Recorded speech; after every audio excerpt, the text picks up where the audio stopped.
In the smile, the clearly at a loss, false narratives, lies. Fight first. Yeah.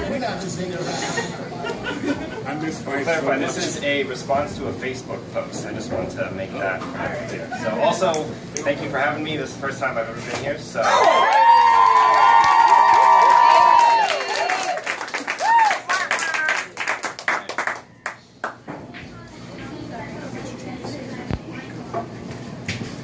I'm so sick of all this crap. Suck it up, people. We live in this country by the grace of God. So quit playing the victim already. Respect authority or get your butt spanked and mouth washed out with soap. Put some clothes on and be a respectable role model for young girls and men, too. That's what's wrong in America, not racism. Quote, unquote, she who will not be named, circa January 2016, post-Beyonce's Super Bowl performance. Well, Miss White, upper middle class, suburban Republican, God-fearing Christian, ma'am. Now, I know that I'm supposed to respect my elders, and you've been friends with the family for a while, and I feel like maybe by the grace of God, I'm supposed to cut you some slack, but let me tell you a story. Now, this might be mighty controversial, and I don't mean to hurt anybody's feelings, but I do not like sweet potatoes. And more specifically, I do not like leftover sweet potatoes. And I think it started when I was around 5 or 6 years old. My mother served up a big bowl of them for dinner, the mushy, sickly sweet smell filling my nostrils. And like the respectable 6-year-old I was, I promptly smothered them in ketchup and threw them across the room. And as smart as I thought I was by dispatching of those vile creatures, my mother, no, she was smarter. And the next day, sitting before me again were those same sweet potatoes, those leftovers, just as mushy, just as sickly sweet as ever, and this time I was not allowed to leave the table until I finished every last mushy, sickly sweet drop, to the point where even today those leftovers haunt me.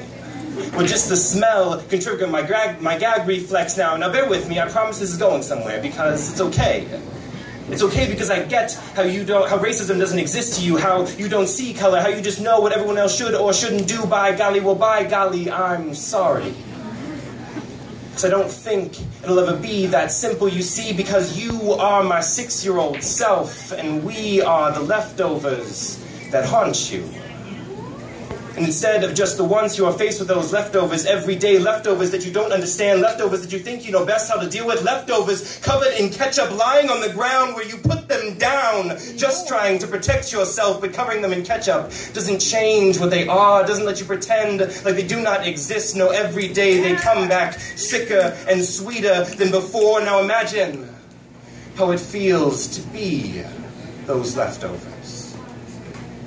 The systemic demoralization, degradation, destruction, and dehumanization of the black body in America reminds me every day that we are your disgusting leftovers. It reminds me every time you jump when you notice me walking behind you at night. It reminds me every time you're surprised that I can speak English good. It reminds me every time another black boy or another black girl is murdered by police. It reminds me every day, every week, every month, year, life. It's the same leftovers. Passed down from generation to generation, leftovers no one wants. But it's the only thing we have, so please, look into my eyes and tell me again how racism does not exist. Tell me again how it's not a problem. Tell me again how your naive and innocent American lifestyle built up on the backs of dead slaves, dead black bodies is a place where black is not destined for failure, because I think you're missing the point. Because when the greatest form of support lies in the hands of those like yours, there is and when because when the greatest form of support lies in the hands of those like yours with the least exposure to the problems, there is no room for empathy, no room for sympathy. Caring for the unfortunate is unfortunately hard when you're fortunate enough to have your hands full with not a care in the world. When life is handed to you on a silver platter, rosy-colored glasses and all, asking for your preferences, your likes, dislikes, giving you the scalpel and allowing you to cut away at it and shape it however you see fit, and us at the bottom, scrambling like dogs under the table to build a life from your leftovers, discarded like the promises that the American dream this country was founded upon. Yes, I'm sure.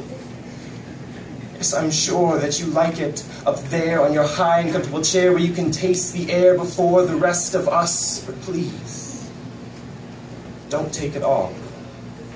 Because it's getting hard to breathe down here. And we're getting sick of dying for your leftovers.